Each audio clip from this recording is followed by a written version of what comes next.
ಆತ್ಮೀಯ ವಿದ್ಯಾರ್ಥಿಗಳೇ, ಸಿದ್ದರಾಮ್ ಎಕ್ಸ್ಪರ್ಟ್ ಚಾನಲ್ಗೆ ಸ್ವಾಗತ ಸುಸ್ವಾಗತ. ಇವತ್ತಿನ ವಿಡಿಯೋದಲ್ಲಿ NMS ಕ್ಲಾಸ್ ಭಿನ್ನ ಆಕೃತಿಗಳು ಇದು 13ನೇ ಸರಣಿಯೊಂದಿಗೆ ನಿಮಗೆ ಅತಿ ಮುಖ್ಯವಾದ ಪ್ರಶ್ನೆಗಳೊಂದಿಗೆ ನಾನು ಇವತ್ತು ಬರ್ತಾ ಇದ್ದೀನಿ. ತಪ್ಪದೇ ಕೊನೆವರೆಗೂ ವೀಕ್ಷಣೆ ಮಾಡ್ತಾ ಹೋಗಿ ಅಂತ ಹೇಳ್ತಾ, ಸಬ್ಸ್ಕ್ರೈಬ್ ಮಾಡದೇ ಇದ್ದರೆ ಈ ಕೂಡಲೇ ಸಬ್ಸ್ಕ್ರೈಬ್ ಮಾಡಿ. ಸೂಚನೆಗಳು, ಇದನ್ನು ಪ್ರಶ್ನೆಗಳು ಹೇಗಿರ್ತವೆ ಎಂದು ಮೊದಲು ತಿಳಿದುಕೊಳ್ಳಬೇಕು. ಈ ಪ್ರಶ್ನೆಗಳಲ್ಲಿ 4 ಆಕೃತಿಗಳನ್ನು ಕೊಟ್ಟಿರ್ತಾರೆ. ಇವುಗಳ ಪೈಕಿ 3 ಒಂದೇ ರೀತಿಯಲ್ಲಿ ಇರುತ್ತವೆ, ಆದರೆ ಒಂದು ಮಾತ್ರ ಭಿನ್ನವಾಗಿರುತ್ತದೆ. ಇದನ್ನು ನಾವು ಈ ಪ್ರಶ್ನೆಯಲ್ಲಿ ಭಿನ್ನವಾಗಿರುವುದನ್ನು ಕಂಡುಹಿಡಿಯಬೇಕು. ಇದು ಮುಖ್ಯವಾದದ್ದು. ಮೊದಲಿಗೆ ನೋಡೋಣ. ಎಲ್ಲ ಆಕೃತಿಗಳನ್ನು ಒಮ್ಮೆ ನೋಡಿದ ತಕ್ಷಣ ನಿಮಗೆ ಗೊತ್ತಾಗುತ್ತದೆ, ಇವು ಗಡಿಯಾರದ ಎ ಆಪ್ಷನ್ಸ್ ಗಡಿಯಾರದ ದಿಕ್ಕಿನಲ್ಲಿ ತಿರುಗ್ತಾ ಇದೆ.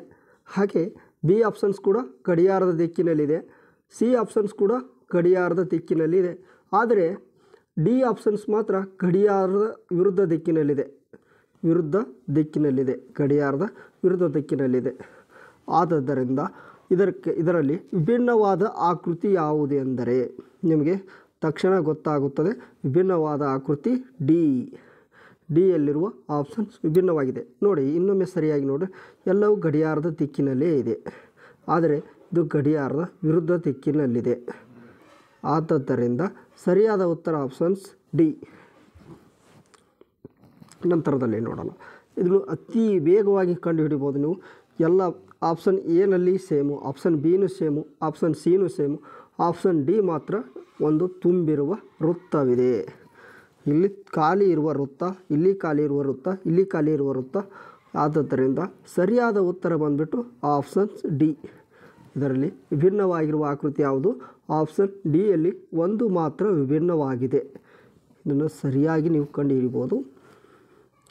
ಇನ್ನು ನಂತರದಲ್ಲಿ ನೋಡಿ, ಆಪ್ಷನ್ ಎ ಚೌಕ ಇದೆ. ಚೌಕದಲ್ಲಿ 2 ಬಾಹುಗಳು ಕ್ರಾಸ್ ಆಗಿವೆ, ಎಲ್ಲವೂ ಕ್ರಾಸ್ ಆಗಿವೆ. ಚೌಕ ಮಧ್ಯದಲ್ಲಿ ಚೌಕವಿದೆ, ಆದರೆ ಒಂದು ವೃತ್ತದಲ್ಲಿ ಮಾತ್ರ ವೃತ್ತದಲ್ಲಿ ಕ್ರಾಸ್ ಆಗಿದೆ.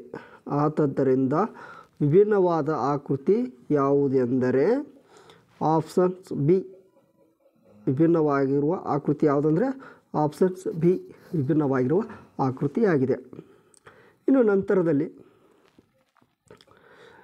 ಆಪ್ಷನ್ ಎ ಮತ್ತು ಎದಲ್ಲಿ ಒಂದು ಸ್ವಲ್ಪ ನೋಡಿ, ಎಲ್ಲವೂ ಪ್ಲಸ್, ವೃತ್ತದಲ್ಲಿ ಪ್ಲಸ್ ಇದೆ. ಎ ಬಿನಲ್ಲಿದೆ, ಸಿನಲ್ಲಿದೆ, ಡಿನಲ್ಲಿ ಇದೆ. ಇದು ಹೋಯಿತು.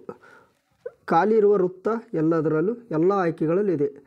ಆದರೆ ತುಂಬಿರುವ ವೃತ್ತ, ಖಾಲಿ ಇರುವ ವೃತ್ತ ಎನಲ್ಲಿದೆ, ತುಂಬಿರುವ ವೃತ್ತ ಬಿನಲ್ಲಿದೆ, ಸಿನಲ್ಲಿ ತುಂಬಿರುವ ವೃತ್ತವಿದೆ, ಆಪ್ಷನ್ ಡಿನಲ್ಲಿ ತುಂಬಿರುವ ವೃತ್ತ ಇದೆ. ಆದರೆ ಆಪ್ಷನ್ ಎನಲ್ಲಿ ಮಾತ್ರ ತುಂಬಿರುವ ವೃತ್ತ ಕಂಡುಬರುವುದಿಲ್ಲ. ಆಪ್ಷನ್ ಎನಲ್ಲಿ ಕಂಡುಬರುವುದಿಲ್ಲ. ಅದಕ್ಕಾಗಿ ನೀವು ನೇರವಾಗಿ ಆಪ್ಷನ್ ಎ ಅಂತ ಹಾಕಿ ಬಂದುಬಿಡ್ಬೋದು. ಆಪ್ಷನ್ ಎ ಭಿನ್ನವಾಗಿರುವ ಆಕೃತಿ. ಆಪ್ಷನ್ ಎ ಭಿನ್ನವಾಗಿರುವ ಆಕೃತಿಯಾಗಿದೆ.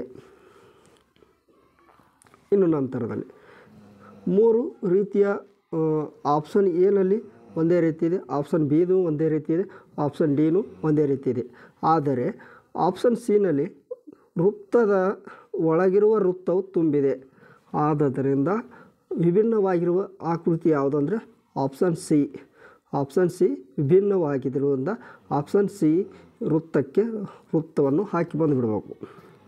ಇನ್ನು ನಂತರದಲ್ಲಿ ಇಲ್ಲಿ ನೋಡಿ, ಒಂಥರ ಮ್ಯಾಜಿಕ್ಕಾಗಿ ಕೊಟ್ಟಿದ್ದಾರೆ. ಇಲ್ಲಿ ತುಂಬಿರುವ ವೃತ್ತ 2 ಇದೆ, ತುಂಬಿರುವ ವೃತ್ತ 5 ಇದೆ, ತುಂಬಿರುವ ವೃತ್ತ 6 ಇದೆ, ತುಂಬಿರುವ ವೃತ್ತ 4 ಇದೆ. ಈ ಅಂಕಿ ಸಂಖ್ಯೆಗಳನ್ನು ಗಮನಿಸಿದಾಗ ನಿಮಗೆ ಏನು ಗೊತ್ತಾಗ್ತದೆ ನೋಡಿ, ಇದು ಸಮಸಂಖ್ಯೆ. ಆಪ್ಷನ್ ಸಿ ಸಮಸಂಖ್ಯೆ, ಆಪ್ಷನ್ ಡಿ ಸಮಸಂಖ್ಯೆ. ಆದರೆ ಆಪ್ಷನ್ ಬಿ ಬೆಸ ಸಂಖ್ಯೆ. ಆಪ್ಷನ್ ಬಿನಲ್ಲಿರುವ ವೃತ್ತಗಳ ಸಂಖ್ಯೆ ಎಷ್ಟು? ಬೆಸ ಸಂಖ್ಯೆಯಾಗಿರೋದ್ರಿಂದ ಸರಿಯಾದ ಉತ್ತರ ಬಂದುಬಿಟ್ಟು ಆಪ್ಷನ್ ಬಿ. ಸರಿಯಾದ ಉತ್ತರ ಆಪ್ಷನ್ ಬಿ ಆಗಿದೆ. ಆಪ್ಷನ್ ಬಿ ಅಂತ ಹಾಕ್ಬೋದು. ಇನ್ನು ನಂತರ ನೋಡೋಣ. ಈನಲ್ಲಿ 3 ಇದು EVWM. ಇದರಲ್ಲಿ ಗಮನಿಸಬೇಕಾಗಿದ್ದು ಎಮ್ನಲ್ಲಿ 3, ಡಬ್ಲ್ಯೂನಲ್ಲಿ ಎಮ್ ಮತ್ತು ಡಬ್ಲ್ಯೂ ಒಂದೇ ರೀತಿ ಹೋಲಿಕೆ ಆಗ್ತದೆ. ಮತ್ತು ನಮಗೆ ಇ ಮತ್ತು ವಿ. ಈನಲ್ಲಿ 3 ರೀತಿಯ ಬಾಣಗಳು ಇರೋದ್ರಿಂದ ಈನು ಬೇಡ. ಇದರಲ್ಲಿ ಸರಿಯಾದ ಉತ್ತರ ಯಾವುದಂದರೆ ಆಪ್ಷನ್ ಬಿ ಸರಿಯಾದ ಉತ್ತರ ಆಗ್ತದೆ. ಒಂದು ರೀತಿ ಡಿಫ್ರೆಂಟ್ ಇದೆ, ವಿ ಆಗ್ತದೆ. ಆಪ್ಷನ್ ಬಿ ಸರಿಯಾದ ಉತ್ತರ, ಆಪ್ಷನ್ ಬಿ. ನಂತರದಲ್ಲಿ ಇದೇ ರೀತಿ ಈ ಹಿಂದೆ ಕ್ವಶನನ್ನು ಬಂದಿತ್ತು. ಇಲ್ಲಿ ಆಯ್ಕೆಗಳನ್ನು ನೋಡೋಣ. ಇಲ್ಲಿ 4 ಸಮ ಸಂಖ್ಯೆ, 6 ಸಮ ಸಂಖ್ಯೆ, 3 ಬೆಸ ಸಂಖ್ಯೆ, 2 ಸಮ ಸಂಖ್ಯೆ. ಆದ್ದರಿಂದ ಸರಿಯಾದ ಉತ್ತರ ಬಂದುಬಿಟ್ಟು ಯಾವುದಾಗ್ತದೆ ಇಲ್ಲಿ? ಆಪ್ಷನ್ ಸಿ ಆಗ್ತದೆ. ಆಪ್ಷನ್ ಸಿ ಆಗ್ತದೆ. ಎಲ್ಲವೂ ಸಮ ಸಂಖ್ಯೆ ವೃತ್ತಗಳಿವೆ. ಸರಿಯಾದ ಉತ್ತರ ಬಂದುಬಿಟ್ಟು ಯಾವುದಾಗ್ತದೆ? ಆಪ್ಷನ್ ಸಿ ವೃತ್ತ. ವಿಭಿನ್ನವಾಗಿರುವ ಆಕೃತಿ ಆಪ್ಷನ್ ಸಿ ಆಗಿದೆ. ಇಲ್ಲಿ ನೋಡೋಣ. ಇವುಗಳಲ್ಲಿ ಗಮನಿಸಬೇಕಾಗೋದು ಎಲ್ಲವೂ ಎಲ್ಲಗಳಲ್ಲಿ ಕೆಲವೊಂದು ಕಡೆ ಇದೆ, ಕೆಲವೊಂದು ಇಲ್ಲಿ ಎಲ್ಲಗಳನ್ನು ಗಮನ ಬೇಡ. ಎಲ್ಲಗಳು ಹೆಚ್ಚು ಕಡಿಮೆ ಇರೋದ್ರೆ ಎಲ್ಲಗಳ ಗಮನ ಬೇಡ. ನಮಗೆ ವೃತ್ತಗಳ ಗಮನ.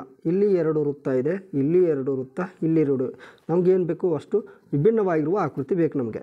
ವಿಭಿನ್ನವಾಗಿರುವ ಆಕೃತಿಯಲ್ಲಿ ಯಾವುದಂದರೆ ಆಪ್ಷನ್ ಎ. ಆಪ್ಷನ್ ಎ ವಿಭಿನ್ನವಾಗಿರುವ ಆಕೃತಿ ಯಾವುದಂತ? Option A. ಯಾಕೆ? ಇಲ್ಲಿ 2 ವೃತ್ತಗಳು ತುಂಬಿವೆ, ಇಲ್ಲಿ 2 ಇವೆ, ಇಲ್ಲಿ 2 ಇವೆ. 3 ಆಯ್ಕೆಗಳಲ್ಲಿ 2 ಇರೋದ್ರಿಂದ 3 ಒಂದೇ ರೀತಿಯ ಹೋಲಿಕೆಯನ್ನು ಹೊಂದಿವೆ. ಆದರೆ ಇಲ್ಲಿ 3 ವೃತ್ತಗಳಿರೋದ್ರಿಂದ ಇವಕ್ಕೆ ಸರಿಯಾದ ಉತ್ತರ ಯಾವುದು ಹಾಕಿಬರಬೇಕು? ಆಪ್ಷನ್ ಎ ವಿಭಿನ್ನವಾಗಿರುವ ಆಕೃತಿ ಆಗ್ತದೆ ಅಂತ ನಾವು ಈಸಿಯಾಗಿ ಕಂಡುಹಿಡಿಬೋದು. ಇಲ್ಲಿಯವರೆಗೆ ವೀಕ್ಷಿಸಿದ ನಿಮಗೆಲ್ಲರಿಗೂ ಧನ್ಯವಾದಗಳು. ಪ್ರಿಯ ಆತ್ಮೀಯ ವಿದ್ಯಾರ್ಥಿಗಳೇ, ಈ ವಿಡಿಯೋವನ್ನು ಲೈಕ್ ಮಾಡಿ. ಮೊದಲಿಗೆ ಲೈಕ್ ಮಾಡಿ, ಆಮೇಲೆ ನಿಮ್ಮೆಲ್ಲ ಸ್ನೇಹಿತರಿಗೂ ಶೇರ್ ಮಾಡಿ ನಮಗೆ ಸಪೋರ್ಟ್ ಆಗ್ತದೆ. ಹಾಗೆ ನಿಮಗೇನು ಅನ್ನಿಸ್ತದ ಈ ವಿಡಿಯೋ ಬಗ್ಗೆ ಒಂದು ಕಮೆಂಟ್ ಮೂಲಕ ನಮಗೆ ತಿಳಿಸಿ. ಶೇರ್ ಮಾಡಿ, ಕಮೆಂಟ್ ಮಾಡಿ, ಲೈಕ್ ಮಾಡಿ. ತಪ್ಪದೆ ಎಲ್ಲರಿಗೂ ಈ ಯೂಟ್ಯೂಬ್ ಚಾನಲ್ನ ಬಗ್ಗೆ ಮಾಹಿತಿ ಕೊಡ್ತಾ ಹೋಗ್ರಿ. ಈಗಾಗಲೇ ನಾನು ಪ್ಲೇ ಲಿಸ್ಟ್ನಲ್ಲಿ 50 ಪ್ಲಸ್ ವಿಡಿಯೋಗಳು ಆ ವಿಡಿಯೋ ಪ್ಲೇ ಲಿಸ್ಟ್ನಲ್ಲಿದೆ. ಸಿದ್ದರಾಮ್ ಎಕ್ಸ್ಪ್ರೆಸ್ ಅಂತ ಯೂಟ್ಯೂಬ್ನಲ್ಲಿ ಸರ್ಚ್ ಮಾಡಿದಾಗ ಅದರಲ್ಲಿ ಇದು ಕಂಡುಬರೋ ಪ್ಲೇ ಲಿಸ್ಟ್ಗೆ ಹೋಗಿ ಪ್ಲೇ ಲಿಸ್ಟಲ್ಲಿ 50ಕ್ಕೂ ಹೆಚ್ಚು ವಿಡಿಯೋಗಳನ್ನು NMMSಗೆ ಸಂಬಂಧಪಟ್ಟ ವಿಡಿಯೋಗಳಾಗಿವೆ. ಆದ್ದರಿಂದ NMMS ಕ್ಲಾಸ್ನ ಅಷ್ಟು ವಿಡಿಯೋಗಳನ್ನು ನೋಡಿ ನಿಮ್ಮ ಅಭಿಪ್ರಾಯಗಳನ್ನು ತಿಳಿಸಿ. ಜೈ ಹಿಂದ್, ಜೈ ಕರ್ನಾಟಕ.